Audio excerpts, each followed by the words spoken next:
Thanks for listening to the Get Over Yourself podcast, brought to you by Carol Fit Stationary Bike Program, 8-minute workouts to get super fit. Perfect Keto, the cleanest, highest potency ketone supplements. Mofo, male optimization formula with organs to boost testosterone. Let's get checked. At home testing kits. Try lgc.com. Almost Heaven, beautiful compact home use sauna kits. B.rad's macadamia masterpiece, the mind-blowing nut butter blend. And check out bradkearns.com/shop, my personal selection of favorite products for health, fitness, and peak performance. And here we go with the show. If we could have the ability, if we could expand our imaginations enough where we could say, my legs feel okay, my feet feel okay, my hips don't hurt like crazy, I can move, I can swim, I can jog. I'm so lucky I'm one of the people that can jog. You know how many people can't? You know, if you look at a graph, the stock market, and it drops 10%, and people say, and you say to somebody, okay, what is that when it does that? You show the graph where it's gone down 10%, they go, that's a correction. And then you go, nope, it's the beginning of a crash. And then you show the rest of the graph, and then you look back and you go, wait a minute, why did I call it a correction? If an event is going to happen, we perceive it in one way, and then when we look back and we, you know, the hindsight thing, we perceive it in an entirely different way, a more accurate way, because now we actually see what the heck things were. I have an opportunity to either make you feel good about that book or bad about that book. Everyone has that opportunity. And the closer and more respected the people in your life, the more power they have. But everyone, perfect strangers, have this power.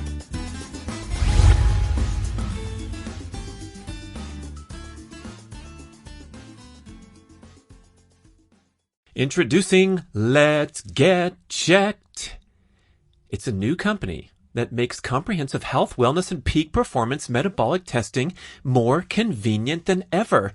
You have to check these guys out right now. Go to trylgc.com/Brad, and you get a beautiful presentation of what they're all about.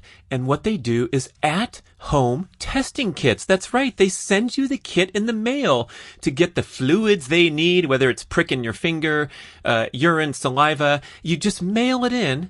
Don't even have to go to the blood draw lab, and you get your report in 2 to 5 days online with all your results. And they offer all kinds of stuff for health and wellness. You get your male and female sex hormone panels, comprehensive nutrition panels, sexual health and disease screening, everything in the privacy of your own home. You know from listening that I've been a huge fan of going to the blood draw labs and tracking my numbers, especially my testosterone and my other adaptive hormones. Been doing it frequently, and that helps me really track the training and lifestyle patterns that optimize health and speed recovery, and also the stupid stuff that I do, overstress, overtraining patterns that trash my hormone levels, and then I can take corrective action. I love doing it. It's really popular, but it's a little bit of a hassle to go to the labs, make the appointment, wait around. So now you just go to trylgc.com/Brad, get a 20% discount on all their tests, and everything happens at home. It's fantastic. And check this out. The results are reviewed by their physicians. And if anything concerns you, you can schedule a phone consultation with a nurse and have 24/7 access to their staff through your treatment and your resolution. Oh, these guys are revolutionizing modern medicine and self-quantification. You're going to love it. It's so simple. The website presentation is really great. So try lgc.com/Brad, automatic 20% discount, or you can use the code Brad if you're on their website. Otherwise, let's get checked, everybody. Luke Shanahan is back, and it's about time, man. We got a lot to talk about.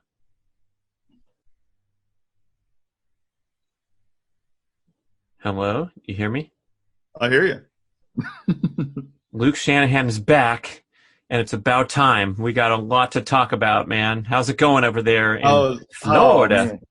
I'll tell you what, it's as crazy here as it is anywhere else, I think. It's first of all, Florida's already a little bit nutty. We've got alligators that wander up into the backyard. But yeah, everyone's spinning out of control as usual. But so far, Kate's been able to usher people through, this COVID stuff.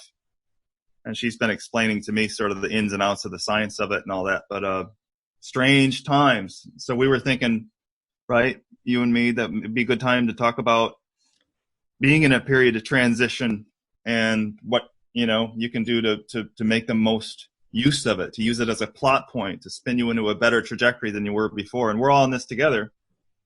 And once Kobe Bryant fell out of the sky, I think that was a message from the universe that, hey, guess what? Let's not forget all things are possible. Crazy things can happen. And, that was just the overture to this craziness.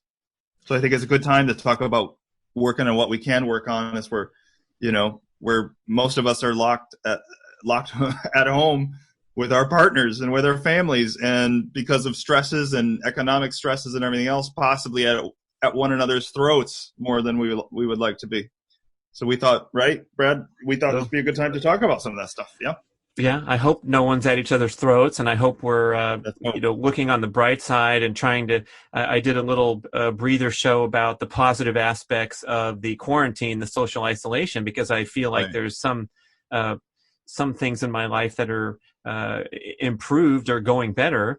And one of them is my mindset, where anytime I have the slightest inclination to complain about something, I force myself to jump over to a gratitude position, just like you're instructed to in the books and the podcasts and people talking about this, but so much easier said than done. Yeah. Oh, we're going to talk about on that in the God Academy. The God Academy, a momentous occasion here when we reveal the true author of that fabulous book. That's right. We're revealing that for the first time ever on this podcast, by the way, because up till now, people have presumed, because it says right on the book, it's written by Angelica Crystal Powers. Here's the book, and here's Angelica. Well, guess what, everybody? I am Angelica Crystal Powers.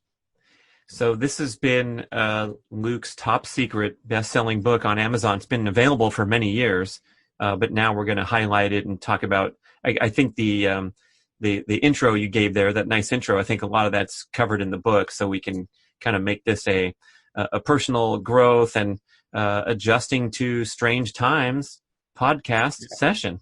And like great. I was saying, I'm forcing myself to be grateful for all the good things about this, and instead of whining and complaining that my spring break is ruined, as the Florida partiers who went viral with that video clip where they're bent out of shape because some stuff is closed while they came to party. Yeah, I heard about that. Yeah. And the hoarding shopping, I'm not participating as of yet. And my dream is that someday I'm going to walk into Costco and be able to grab a set of paper towels because everyone's already hoarded. And then thinking about, if no one had hoarded to begin with, Costco's never out of paper towels. They've never in history been out of paper towels. So why are they out now? It's like, let's keep that community mindset, going, so that we're not engaging in this, strange, adverse human behavior. And I have to admit myself, Luke, that at the start of this, when the news reports were coming through, me and Moore and I were on a wild vacation where we were going to basketball games in Vegas and magic show and concerts in Nashville with the real estate conference, and walking around on Bourbon Street checking it out with all these partiers. And I had no direct connection to the severity of what was coming. Even though the news reports were hinting at that, because I had this sort of, I guess it was a self-absorbed mindset where I figured, I'm not going to get hit by some virus that's taking down old people because I'm too healthy and my lungs are strong. But I failed to make that connection of how my behavior can put others at risk until we all agree to quarantine on behalf of the people who are most vulnerable. I think Governor Cuomo said it best in New York. He said, we're shutting the economy down for the most vulnerable 1%. And that's a big deal, but it's your grandma and your mother and my mom and your grandfather, and that's why we're doing it, and it's the right thing to do. And I think that's a good wake-up call for everybody to realize that, when it comes to a pandemic, it's a good way to show how connected we are and how our behavior affects others. Yeah, it's funny. For reasons talk about like being in the dark, but there's just seemed to be an electricity in the air. I think since Kobe's you know untimely and sad death, which I know hit you as much as it hit me. You're a super fan, you could say. Well, you guys had that personal connection to him, and I Yeah, can't imagine, the level of that tragedy. And it hit me really hard. I mean, it's something that, with my son going through the basketball years, and he was such a hero and yeah. represented so many things. And at the time the text message came onto my phone, I was talking with Dave Rossi, former podcast guest, and he's got his book, The Imperative Habit, talking about Oh, not sure. taking things for granted, and being grateful for the present time and all that. And his comment to me when the news came to us, and we were driving in a car, he says, well, there's a guy who was almost positive he had as much financial security as anyone could ever imagine. He was Sure. completely secure in every way until he Yes. wasn't. And he was making that point before the text message came in, that security is an illusion. Even financial security, relationship security, all these things that we count on to collect our assets and our things that we have going for us could be taken away at any time. And so we sure Yeah. as heck better appreciate the present. And man, that was a tough way to get the message, with an icon being able to be taken down like that. But time to Yeah. move on. Just like his wife did such a great job giving that presentation in public and being so brave and strong. And yep, she's got to go on and raise some little kids. So And it's an extraordinary thing, but it's absolutely true. There's the I mean, speaking of gratitude, I've been giving. I think we've all been to some extent, but I tell you, for me personally, I've been going through a massive learning curve over this past couple of months about a lot of stuff. And about a month and a half before any of this started, I just noticed that this book that, well, Angelica Crystal Powers wrote, called The God Academy, which I actually wrote, and I didn't have a copy. And I said, I ought to have. I wonder, it's been a long time since I've opened that book. It's been 2 years. So I ordered a copy, and it showed up, and I started leafing through. And then pretty much 2 days after it arrived, all this nightmare stuff, in terms of the virus, and then the economic downturn, and which hit us as hard as anybody, just like anybody else. We're all in this together. But I started leafing through, and Kate said, "Why don't you just open to a random page?" And I just started reading, and every time it was like, "Where's this book been my whole life?" And I thought, "Oh, wait a second, I wrote it." But it was a good reminder of things like, you brought up gratitude, and how like you said, you were walking around a little bit with your head in the sky about, I'm not going to get this virus. Well, the first thoughts I was getting about the virus were selfish ones. I hope we don't get sick. I hope we don't lose all our money and can never retire and all that. And thinking about quality of life being reduced for me and mine. And instead, my first thought should have been, wow, what it must be like to be a restaurant owner right now. Or, wow, I hope that, people who are really immunocompromised, are going to be okay through this. And then in terms of finances, it shouldn't have been like, wow, think of all the stuff we're not going to be able to get and all this. It should have been, hey, I hope that this prompts me to be more influential, not less influential, because that's where the riches are. That's where all the riches are. Wouldn't you agree? It's in your ability to influence in a good way and improve everyone else's life. That's where the money is. And how money plays a role into that, whether you have it or you don't, you won't know until you're right in the midst of it 10 years from now, and you look back and go, well, I'll be damned. The story that I was meant to tell, the narrative that God or the universe wanted me to tell, the place that I was supposed to, play, is exactly as it should have been. So, you remember back when we were in Tulum, Mexico, right? I did a presentation there. You did a bunch of presentations, which all went really well. And back then I had a bruised foot that had really gotten me down. You remember that? yeah. Yeah. Well, about 2 months after coming out down here to Florida, I was going paddle boarding, and as I was stepping onto the board, there was about a 6-foot alligator right there. And to avoid it, I tried not to I didn't want to hurt it. And I stepped on a branch, and now I've got the same injury on my foot again, which is slowly healing. That takes a long time. But what you were mentioning about, the tragedy, with Kobe Bryant, but any tragedy, and how it is a necessary component of gratitude. I mean, wouldn't it be great, if we could have the ability, if we could expand our imaginations enough where we could say, my legs feel okay, my feet feel okay, my hips don't hurt like crazy, I can move, I can swim, I can jog. I'm so lucky I'm one of the people that can jog. You know how many people can't? People who lose the use of their legs, they say, what do you miss? And you expect them to say running through a field. What do you think they typically say? I don't know. I was surprised to hear from a number of different people who had, on Real Sports, and other people are interviewed. I always think they're going to, do you miss basketball? Do you miss all this top end stuff? They're very humble about what they miss. They have a whole different gratitude about their legs that they couldn't without the loss of the use of them. They say, I miss going upstairs. I miss a full body hug. I miss being able to reach this thing from the top shelf. They're not talking about triathlons. They're talking about going up a few stairs and the absolute joy of that.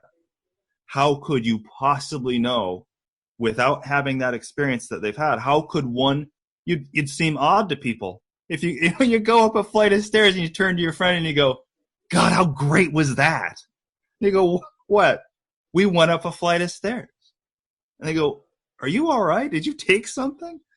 But if you said to them, oh, no, I forgot to mention, I had lost completely use of my legs for 5 years. So this is an absolute thrill for me. They'd go, oh, gosh, it really must be. That makes sense now.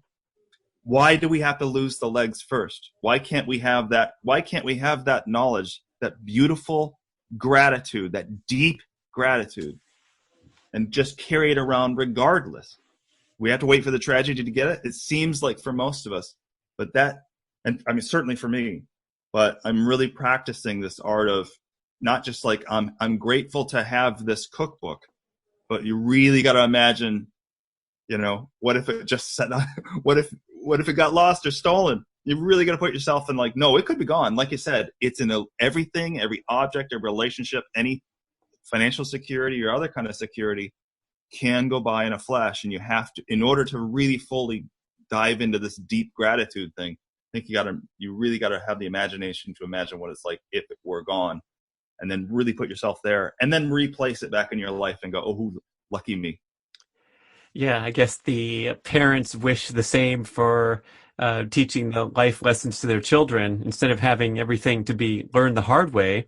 But it seems like all humans, operate that way, where it has to be completely visceral and actually, get taken away and then given back to you for you to, have a position of gratitude. It's pretty frustrating to realize we're all in that category. I remember during the .com bubble of 99, 2000. Remember when the stock prices went crazy, and I was actually working in Silicon Valley at the time, and I made some bad decisions because, why should I sell any stock? It's doubled in the last 3 months. Of course, it's on track to double again. And then when everything crashed, I made a flippant comment to a friend of mine. I said, the next time there's a bubble, I'm not going to be so greedy. I'm going to, sell my stock in a patterned manner like the professionals recommend. And he said, well, the next time there's a bubble, you're not going to know, because that's the definition of a bubble. It's like, that's right. I mean, who am I going to be standing outside the bubble the next time there's a bubble? No, it's going to have to be a deeper reflection than that, because, we're all accountable to participating in the bubble. It's funny because we're not wired to understand, if you look at a graph and you see the stock market and it drops 10%, and people say, and you say to somebody, okay, what is that when it does that? And you show the graph where it's gone down 10%, and they go, that's a correction. And then you go, nope, it's the beginning of a crash. And then you show the rest of the graph, and then you look back and you go, wait a minute, why did I call it a correction? Because we're not wired to see things if an event is going to happen. We perceive it in one way, and then when we look back and we, the hindsight thing, we perceive it in an entirely different way, a more accurate way, because now we actually see what the heck things were.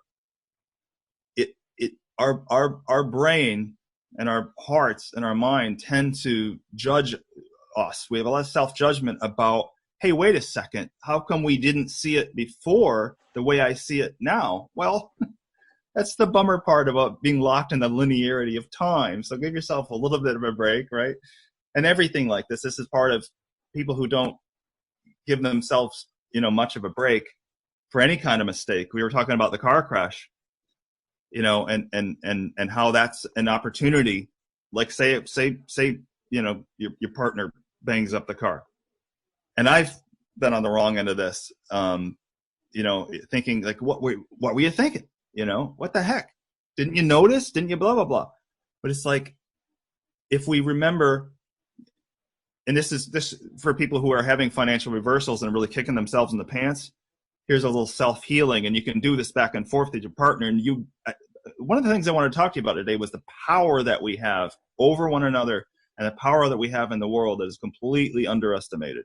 So we have the power if the first thing people say, for example, if they lost a bunch of money or if they got sick and they say, I wasn't being very careful, most folks are actually more concerned about not standing up fully for their responsibility for others. I think that's what hits people more than anything. Like, think about nightmares you've had. Everyone, when you're a kid, and we're just egocentric kid, we have nightmares about running away from the bad guy, or getting, that dream when you're running and you're underwater and you can't get any purchase of your feet on the ground and the bad guy's coming. That's just basic visceral. But when you get older, what kind of nightmares? Like, tell me like a nightmare where you'd wake up and be disturbed. Oh, like you mentioned, that you're going to fall short of your responsibility to your children, your family, your role in life, your contribution.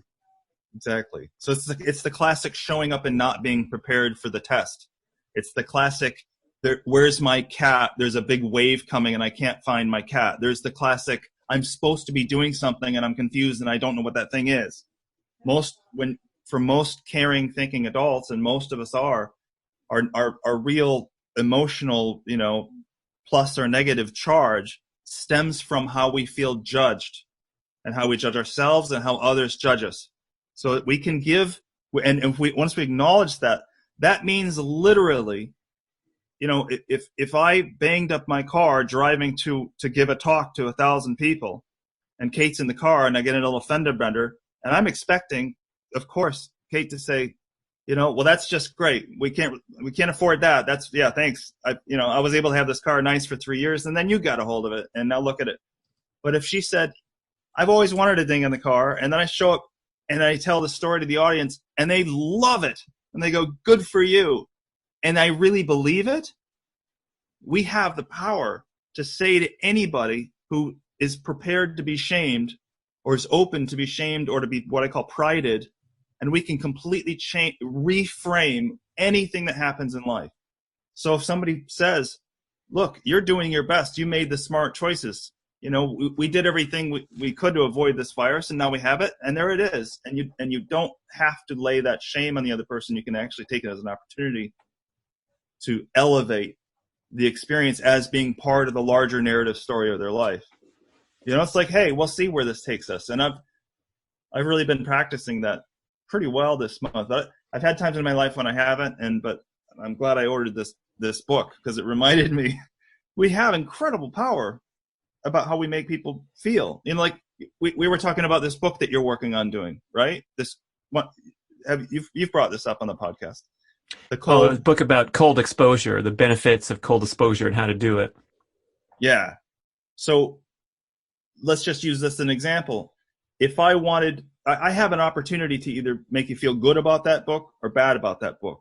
Everyone has that opportunity. And the closer and more respected the people in your life, the more power they have. But everyone, perfect strangers, have this power. So if you were to bring up this, so let's do a little skit here. So you bring up your book, and I'll be I'm going to shame you, if that's okay.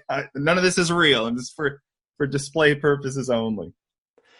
Right. We started talking offline. So just to set this up, you said we have a chance to either pride or shame people at any occasion, at any juncture throughout the day and throughout life.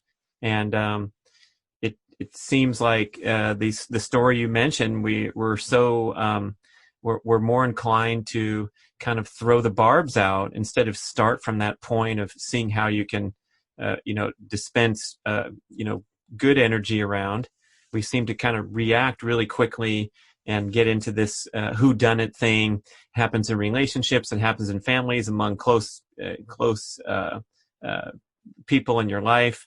And hopefully we're going to solve that issue and figure out how we can come from a nicer place. But okay, I'm excited, and I'm telling you, Luke, I'm working on this really awesome book. It's about jumping into the cold water and experiencing the hormonal benefits and the psychological benefits. Oh, so don't they already have stuff about that? I've heard. Isn't there stuff about that already? I mean, yeah, it's a really competitive marketplace, and I'm not sure mine's good enough. Well, I don't know. I think that maybe enough's been said on the subject. I mean, do you? I mean, or I don't know. Maybe you're bringing something new into the. Or you think you're bringing something new into it? I guess, or. Well, I don't know. Now you got me questioning. Okay, right. Now let's not go any further down this, because I think it's a great idea. Okay, the book, I mean, but you get my point. If I could just continue to deliver a general negative charge toward you about this project that you're doing, and there are people who, just as a general practice, see anything as an opportunity to throw shade, right? To do a little shaming, to certainly not to be supportive, right? And sometimes they'll say, "Hey, look, I'm just being honest. You know, I'm from New York City. I don't BS anybody. I tell it like it is." No, I'm sorry. I don't care if you're from New York City. If you're spending your time diminishing the way people feel about themselves and their projects and, everything else in their life, you're taking what could have been a wonderful opportunity to absolutely bolster somebody's, to throw more testosterone into your bloodstream, to throw a little more, estrogen if it's the female, testosterone if it's the male. Making someone be the best they can be with support is a huge deal. I've had my shows with John Gray, which we've talked about so much, and yeah, right. The romantic partnership can make or break all kinds of things, your health, happiness, and especially your longevity. It can trash it, or it can boost it by 7 years. Happily married couples have this huge boost in longevity, and it's interesting that you bring up the wise ass with the quick trigger and the unfiltered mouth. And I've had certain types of people like that in my life, throughout my life, and I've really appreciated those people that are completely blunt and honest and direct, good or bad, because they give you that unfiltered scoop, and you can process and appreciate it, and you can choose to disagree with them, but there's no nuance to it, and so therefore there's no potential to misinterpret or engage in a little sort of a the harmful game of when these things are disguised and sugar-coated. And I see that happening a lot, where these innocent comments that if someone did challenge you and say, "Hey, what do you mean by that?" You would say, "Oh, I didn't mean to offend you, but you sort of did mean to offend me, and you did it in a cute little way that you couldn't get, it couldn't get pinned on you." But that's where I feel that insidious nature that we see so frequently, where, either speak what you really want to say and say it straight up, or, seek to pride instead of shame. Yeah. And that's where instinct comes in. And I've had those kind of people in my life too. I have a whole chapter in the book here, The God Academy. There's a whole chapter called The Law of the Dancing Demon. And the idea is that if you do have someone in your life where you perceive, and this is totally instinct, and good luck trying to explain to those people, you go, you kind of spend a lot of time shaming me. And then the next thing you know, you're doing now you're in a courtroom. Really? No, you're the one who shames me. No, you shame me. And you're like, and here's something that's interesting. If you're with an aggressive personality, with a friend or whatever, and I don't have much of that in my life, but I've had it on occasion. Everyone knows, when you're with someone, what I'm talking about, everybody. If you get on the phone with somebody, whether it's you're talking to your mom or someone in your family or a friend you've had and you just don't know what to do. But here's the key. When it's either a plus sign or a minus sign. So when you're done talking to them, do you feel better about yourself or do you feel worse about yourself? Now, don't you dare, I'm telling you, do not examine it past that point. Your gut's right. If you feel less about yourself, there's a reason. Now, if you try to bring this up with the person and you enter a contest about, who's at fault and all this kind of craziness about, you make me feel, you don't want to use that language, of course. But one thing I've come to realize is that, I've always wondered why groupthink produces, committee, right? Thinking by, you see a bad movie and they say, it seems like a movie made by committee, right? Okay, what is inherently wrong with committees? What's the problem here? Here's the problem. If you take a committee and you have people bargaining with one another about ideas, if it's a committee, two or more people, the person with the strongest will, not the best idea, with the strongest will win the day. Now, sometimes that is the person who coincidentally also has a really great idea, maybe even the best idea. But any committee will produce mostly the views of the people with the strongest views, with the strongest personalities, who push the hardest. But that doesn't say anything about the quality of their ideas. It speaks only of their personality. So if you have someone in your life who's kind of a negative, force in your life, as defined by you don't feel as good about yourself when you're with them, which, man, I'm telling you, this is the bottom line. If you have that and you try to contest with them, guess what? You're now in a committee situation, and all you're really testing is a battle of wills. It's like taking two beta fish and throwing them into a tank and saying, which one's going to be alive next week? Next week, there will be one fish, not two. One will eat the other. Do you think it's the one with the better ideas, or it's the one with the stronger will, the more aggressive personality, the biggest fish, in terms of, ego and just the stridency of their attack? It's just going to be the fish that has a stronger will. That's what committee thinking is. It's throwing 8 fish, 8 ideas into a tank, and the one that emerges is the one that fights the hardest, not the best.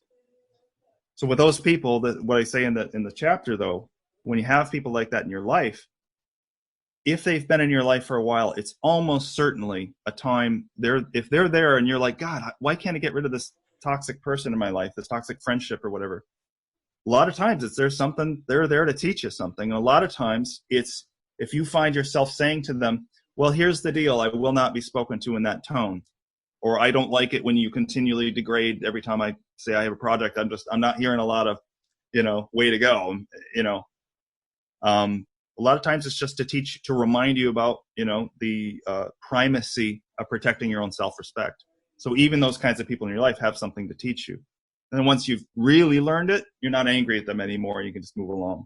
You'll be angry at the person in your life that you think is toxic right up to the moment that you learn that they take from their hands the gift that they've been there to give you. You know what I'm saying? That's when you're not angry anymore. It means you've learned the lesson they came to teach you. If you're still angry, you haven't learned it yet. You're at some point you're hoping not to repeat the pattern and not to have these minuses. I like that simplification of saying plus or minus when you're talking about the people and the things that people you associate with and the things that you do. And you come home and you give yourself a plus or minus score. And if you got a bunch of minuses in your notebook, at a certain point, I think what you're trying to say is, why do I keep putting the minus in my notebook?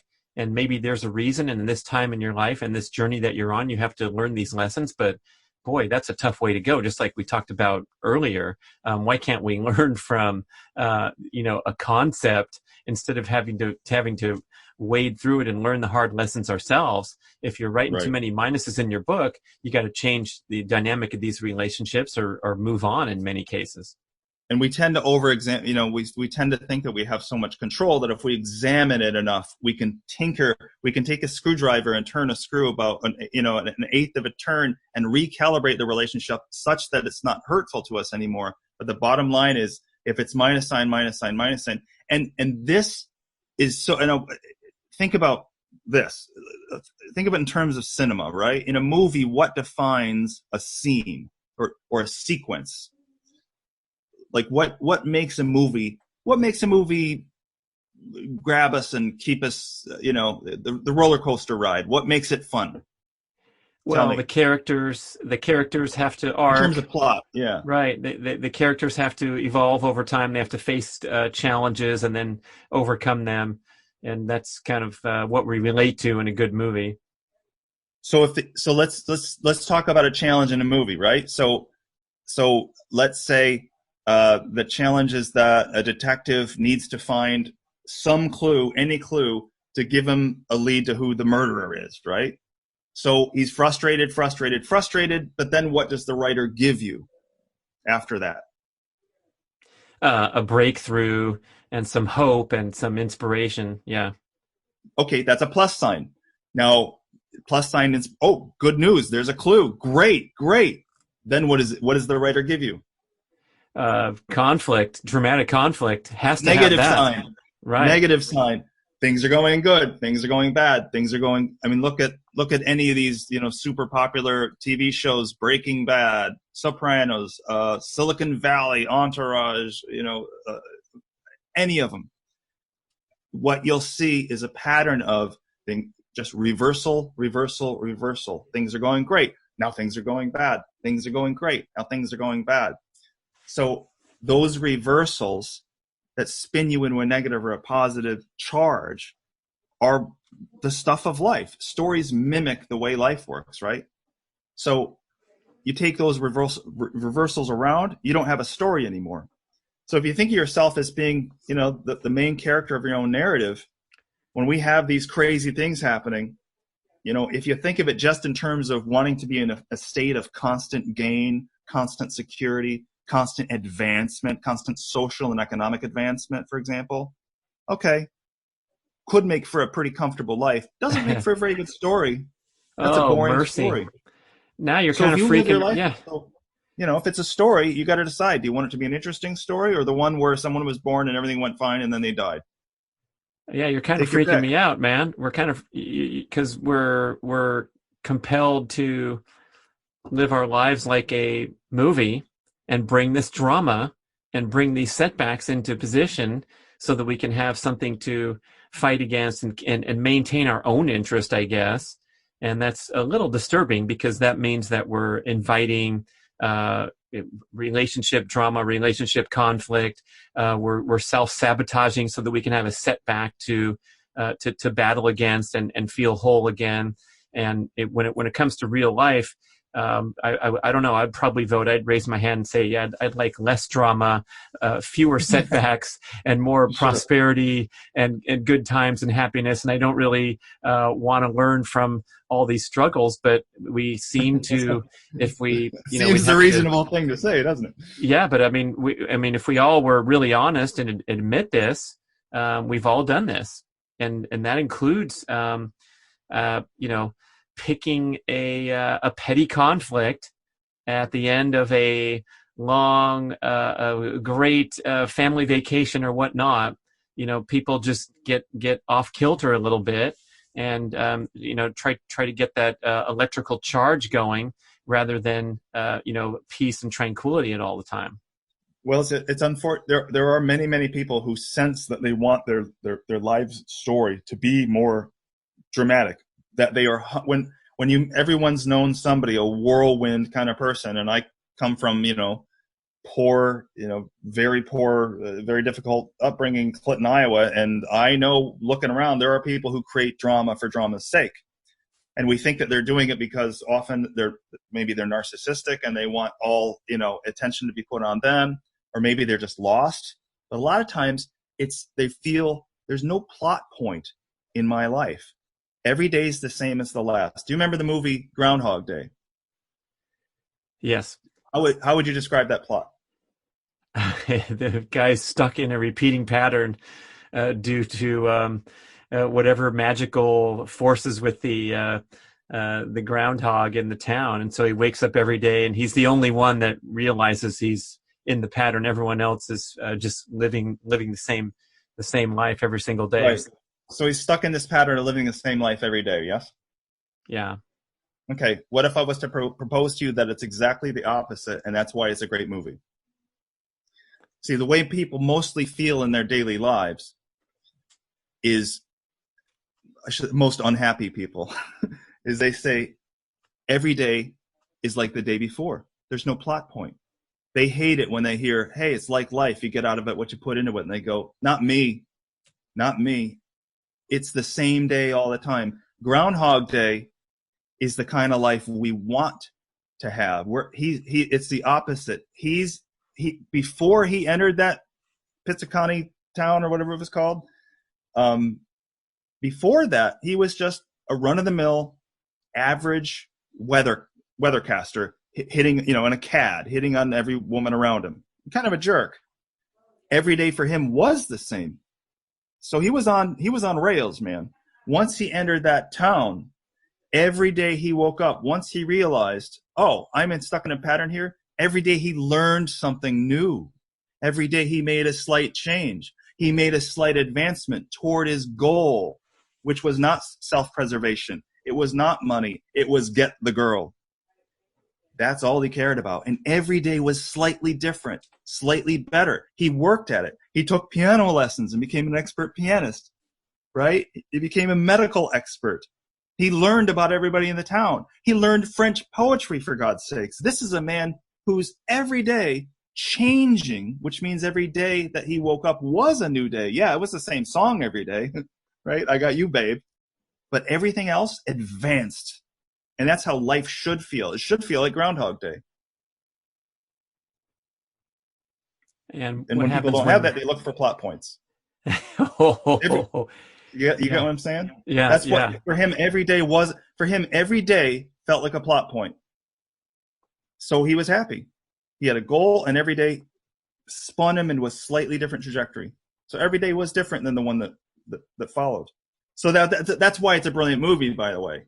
Because what you said is exactly correct. That is the plot. Guy wakes up the same day every day. The reason it's beautiful is that inside that framework, it's actually secretly exactly the opposite.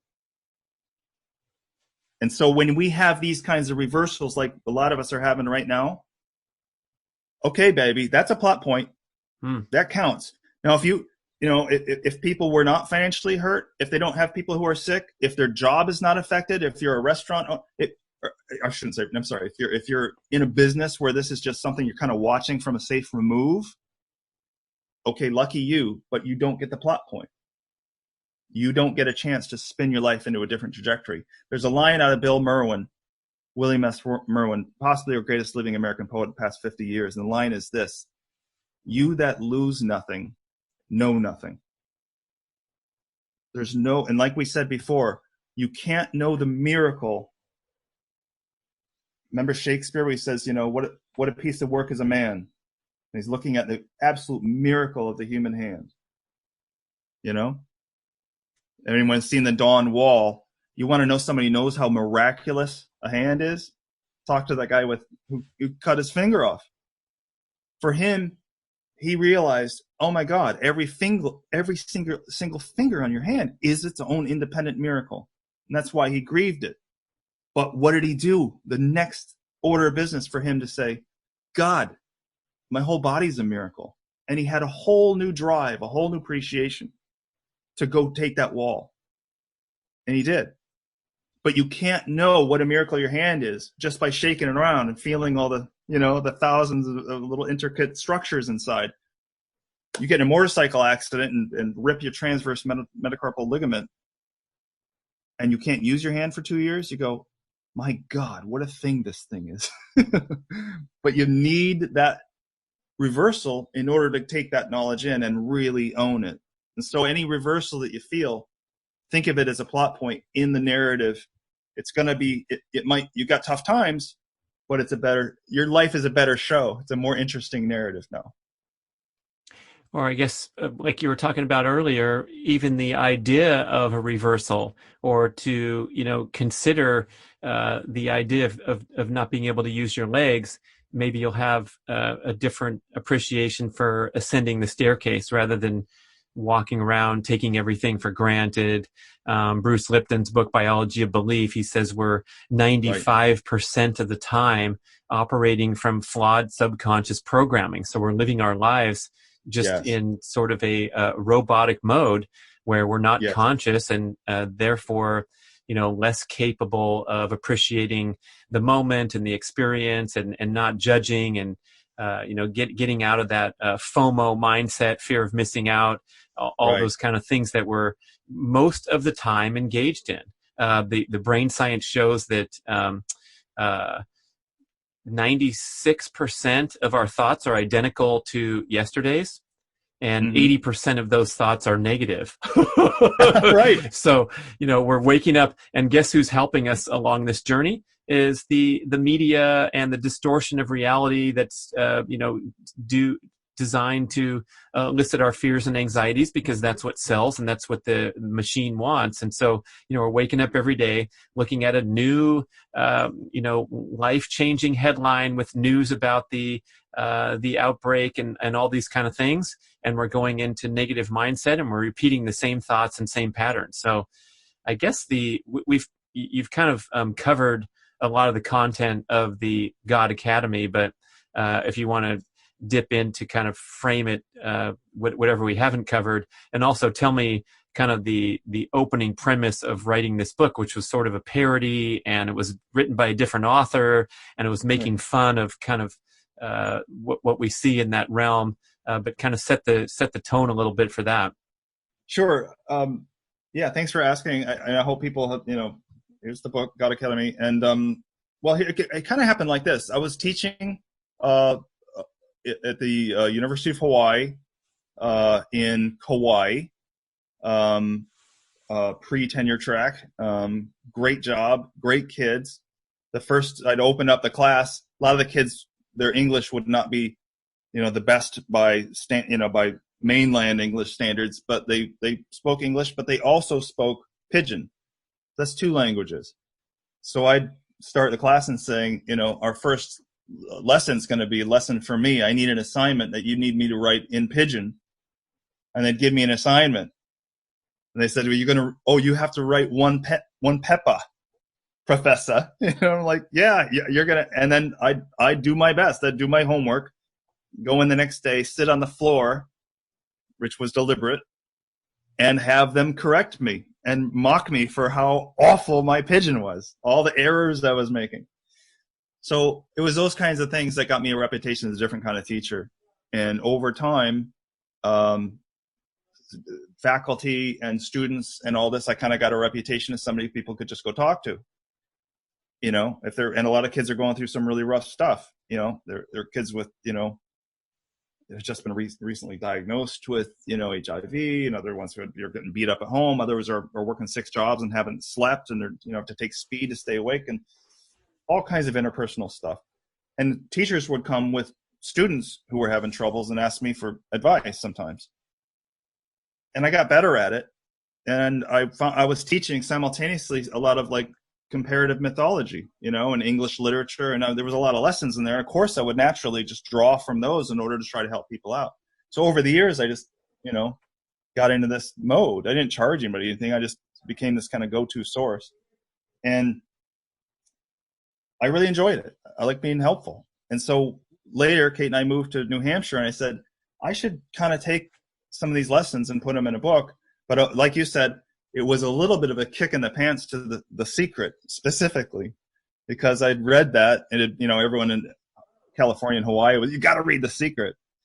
And I said, I actually believe in this attraction concept. I mean, I don't know where you come down on that, Brad, but I'm telling you, I'm a believer. I'm saying it to the whole world. Tell us the premise of The Secret. This was a best-selling book.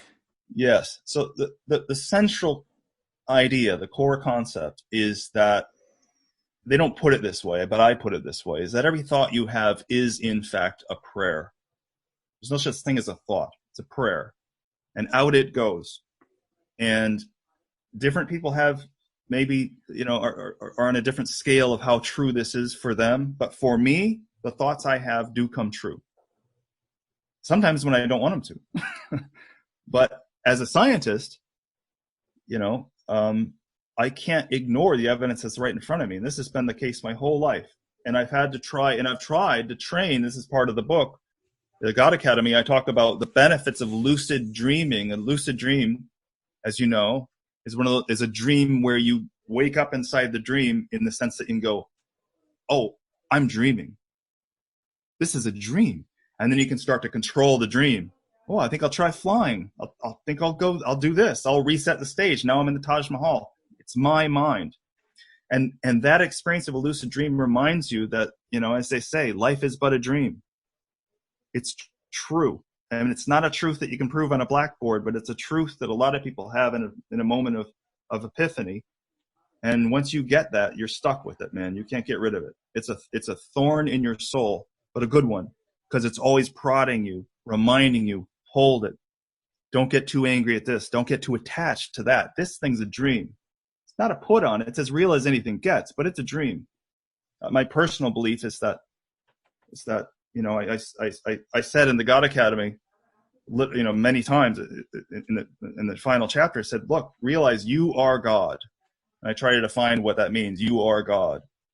And when I say that, the idea is that if you believe that there is some sort of God consciousness, and I don't mean some underlying matrix that used us as consciousness, as a probe to understand the universe. No, if you go a step further than that and go so far as to say that God has a consciousness, then it becomes evident then that the entire universe, including us, are an attempt for God to better understand every aspect of his own spiritual landscape.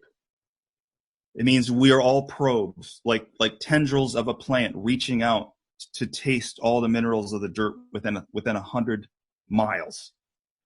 Because to do that is for God to better understand himself. And if you feel like, if you get this epiphany, which people could say, I don't buy it. I've never had the epiphany. Sounds like a lot of BS to me. I dig. But if you've had one of those moments, a lot of religious people have, a lot of non-religious people have, so-called spiritualist people.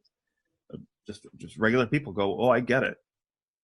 But there's even a philosopher that suggests that, there's a very high likelihood mathematically that we're all figments of a very expensive software program. You've probably heard that.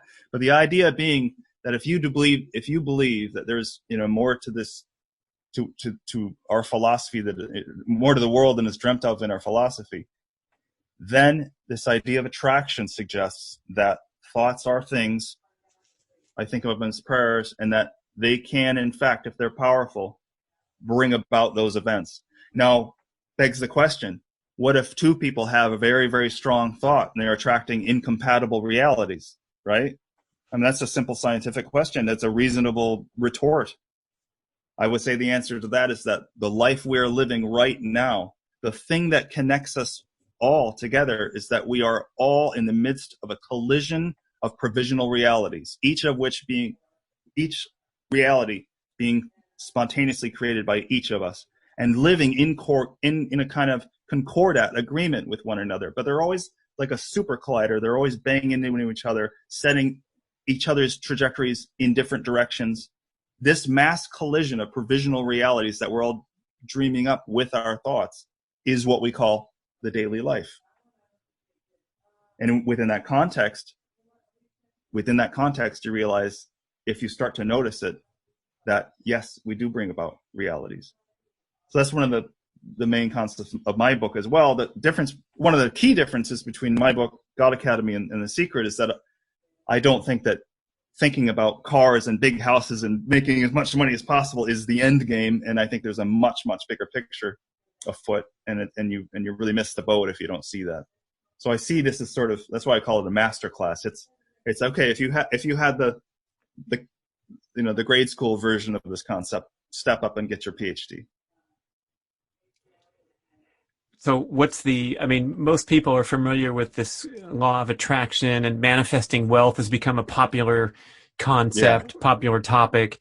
I think there's a lot of misinterpretation going on. And Luke Story, one of my podcast guests, Lifestylist podcast hosts, he explained it really well, where he said, if you're not living in a position of gratitude right now, you're cut off from these amazing, powerful forces where you can attract the man of your dreams. And he's got a trim beard and he's 6'1" and he drives this kind of car.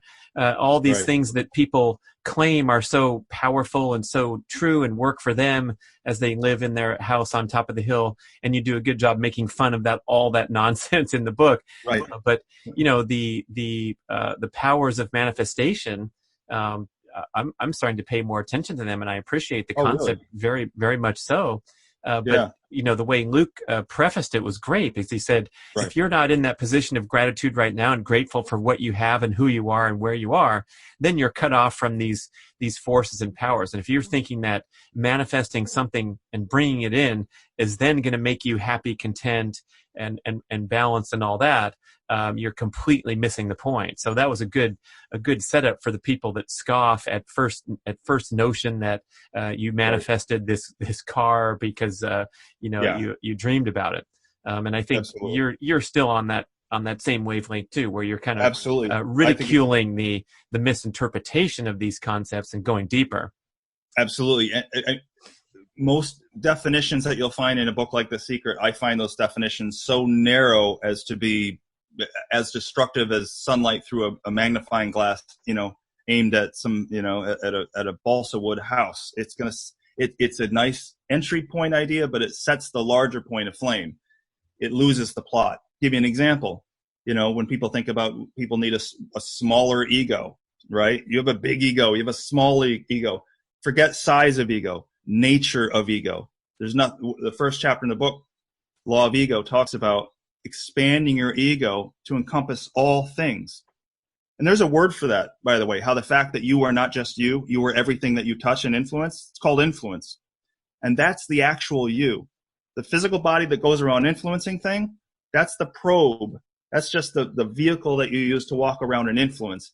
It's the mushroom that pops out that you can see above the ground. But the entire giant plant, this mass organism that's in the shape of a ring, it can be a mile wide, that's the real you. So the real us is influence. So I bring that up because when he talked about being in a state of gratitude, I also have a chapter about this called Law of Infinite Return. The idea is to be in a state of gratitude must extend beyond even, I'm great to have my car, I'm happy to have my car, I'm happy to have my relationship, I'm happy to this and this and this. Let me just real quickly tell you what I mean by that. If right now, Brad, you went outside, jumped in your car, drove across town, bought some beef jerky and came back just on a whim, right? You were like, I don't know why I did that. It was out of nowhere, right? The other day, Kate, it was a great moment. I'm not spontaneous enough, and Kate's trying to teach me about this, but I said, let's just go get sushi just because I want to. And she was great. She goes, okay. And we went, and I go, wow, this feels weird. This. But if you were to do that, do something totally spontaneous, if you were to take a quarter and go outside and put it on the sidewalk, it has absolutely, and this isn't a spiritual reality only, this is a mathematical truism. It's written about in chaos theory, the whole butterfly causing a hurricane. Every little thing that you do has a massive impact necessarily about the state of the entire world a year from now. Do you know what I mean? Every single action you take and everything that happens to you, the consequences of that will ripple out until the state of the entire planet will be measurably different. Who's going to be president could have changed because you went and got beef jerky. This is a mathematical truism. Because you go there, that affects the guy who's selling the beef jerky. He goes home, he walks into his house 3 minutes later than he would have otherwise because he closed up the shop a little bit later because this and that, which caused his wife to da-da-da, and so on. The ramifications of all our choices are infinitely powerful. And the only time that the influence stops is when the influence is saturated on the whole world. But even then, that influence continues year after year after year after year. The longer period of time, you can imagine it as kind of a cone of influence. Your choice to get the beef jerky will have a given amount of influence by tomorrow. Not much, but some. By the end of the week, far greater. By the end of the month, year, 5 years. The cone of influence. So what that means is if we're grateful, imagine this. You hear about an airplane crash. 300 people die. Massive, horrible, terrible. Imagine that you got to know one of the people who died very, very, very well, and you know that they're a wonderful person, right? They do a kitty cat rescue, and not the Tiger King kind, you know, a nice person. And you heard they died. And the mathematical gods come to you. God himself says, well, I'll tell you what, remember how you had a poker game last year and you won $500? Remember how happy you were? And you go, yeah, that was great. I never win. That was a great day. Yeah, it was like I couldn't lose. And he goes, okay, but I tell you what, because of the nature of the cone of influence, the cone of consequence, if you were to lose $100 that night, that plane won't crash. And you go, what? How, wait, what? If we buy the idea, the chaos concept, that a butterfly can cause a hurricane, it's a much, much less wild and novel concept to see that something as big as winning $500 can influence whether an airplane winds up hitting something on the airstrip or runs into some geese, right? Like the plane that landed in the Hudson. Imagine. So what does that mean? That means to be grateful for what we have in the here and now is still a little bit narrow. That's about stuff. We have no idea.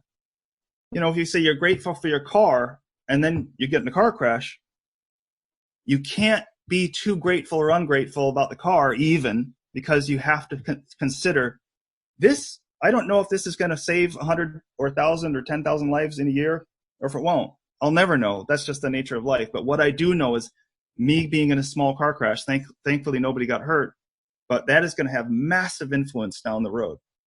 And it might have influence that will wind up touching people who you would have chosen. Looking backward, if you knew everything, if you had the omniscient mind, you might go, oh, actually, I'm cool with the car crash. Leave that in the story, because that wound up being a good thing for all these people that didn't happen to be me, but for other people down the road.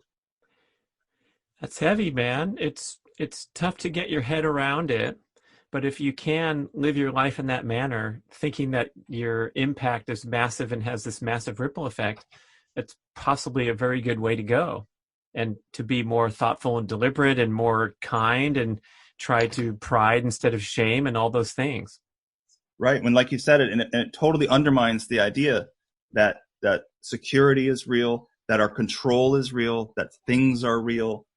If you really have an empathetic, loving, godlike heart that says, you know, I'm pretty cool with losing a card game. I mean, imagine Seth. What's his name that does all the voices? Does Family Guy and all that? Seemingly a wonderful guy. Does a great Kirk impersonation. Yeah. Thank you, Seth MacFarlane. Okay, you might know the story. He just barely missed that one of the flights that flew into the buildings. He just missed that flight by a hair or half an hour. But, you know, it was pretty close. And I didn't know that story. And you think, what if you were playing poker with Seth the week before and you won? And you go, haha, Seth, I got $500 off you. See you next time. And you're all happy with yourself. It's so fantastic. Or, and say you lose and you're all down and you feel shame because you're not a very good card player and you have to go home and tell your partner, oh, not a good night.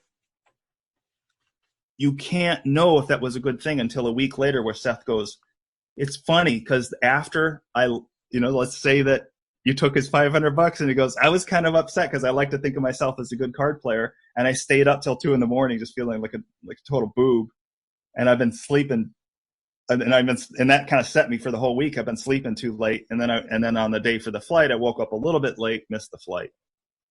And you go, oh, so that's the influence of a card game in the period of 1 week. So that means everything that happens to us, we have no idea. Know this, if you take a quarter, place it in the center of a sidewalk, you just changed the world. And I mean the world. And I don't mean metaphorically. I mean for real. You haven't changed that in that hour. If someone comes and sees it and picks it up, okay, that's the entry point to how you're beginning to change the world, which means just because we're blind to it doesn't mean it's not happening. And if that's true, that means if that's, and here's where faith comes in. If seeming reversals in your life feel horrible, you have to go, you know what? I have no idea what the consequences of this is. I know it's not very good for me right now, but I just changed Earth, man. The whole thing for every living human being and every animal. I've changed Earth. How long will that take to have happened? A year or so, maybe less. Wow. But I've changed the world. That's really, how powerful we are. Yeah, I think that's a nice conclusion here, Luke, because we're existing in this time where it's, your statement is validated by our actions to shut down this pandemic and every little thing we do and every person we touch. So if you're selfishly going off to get some beef jerky or, traveling on a jet, I don't know who's still flying places now. Might be some right. really important business people that are getting right. on an airplane, exposing the flight attendant to everyone they've exposed themselves to, and so right. on, this ripple effect. So what a great time to converse about the powers. And we can learn more in the fabulous book with the unveiled author, pseudonym Angelica Crystal Powers. It's called The God Academy, a master class in the power of attraction. And where do we go find out about this? On Amazon or anywhere books are sold? Available on Amazon. And I mean, like I said, this pandemic is a perfect example. Somebody might have felt really, really good that that there was some meat that was left out a little longer than it should have been, or however this thing started in that province in China. And he no doubt felt really good that he got to sell that meat that maybe wasn't so great. And you go, okay, well, enjoy your, $2. But just so you know, that's going to have a little bit of an effect. Like, oh, mercy. More than a $2 sale. And I think, so we see, like, I want to just focus on that for one last second, because you brought up the perfect example. In the way that small outbreak from what seems to be, the mishandling of these not very pleasant, wild animal markets that have live and dead animals in the whole thing, right? Which is, kind of a metaphor for sin in a way. It's unwholesome. You see a place like that and you go, we're not doing something's wrong here. It's like going to one of those massive, hog killing facilities. You say, okay, well, if there's hell on earth, here it is, But we see how a tiny, tiny act, and you say to that person at that marketplace, just a humble, person just selling their meat, and you go, hey, just so you know, your actions have really big consequences, like bigger than you think. And I go, really? And you go, give it a few months. Give it 6 months. You'll be surprised how powerful you are. You can change the world. The good news is we can do the same thing for the better. But it definitely means that examining any single event that happens in your life in that tiny little context, as opposed to being part of the larger tapestry of the narrative that we're all engaged in, is myopic and ridiculous.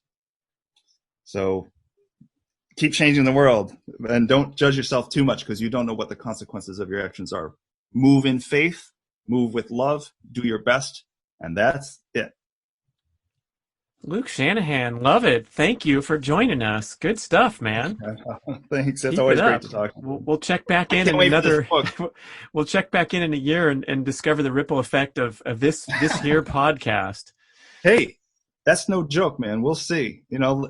Buy the book, people. Have me on again, and I promise you, I'm coming from a good place, and I have no intention. It's another thing I learned this month. I have no intention of ever getting rich, but I do want to be influential. I want to do good. I want to make some noise, and it's a happy place to be.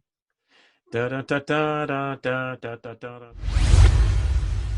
Thank you for listening to the show. We would love your feedback at getoveryourselfpodcast@gmail.com. And we would also love if you could leave a rating and a review on iTunes or wherever you listen to podcasts. I know it's a hassle. You have to go to desktop iTunes, click on the tab that says ratings and reviews, and then click to rate the show anywhere from 5 to 5 stars. And it really helps spread the word so more people can find the show and get over themselves, because they need to. Thanks for doing it.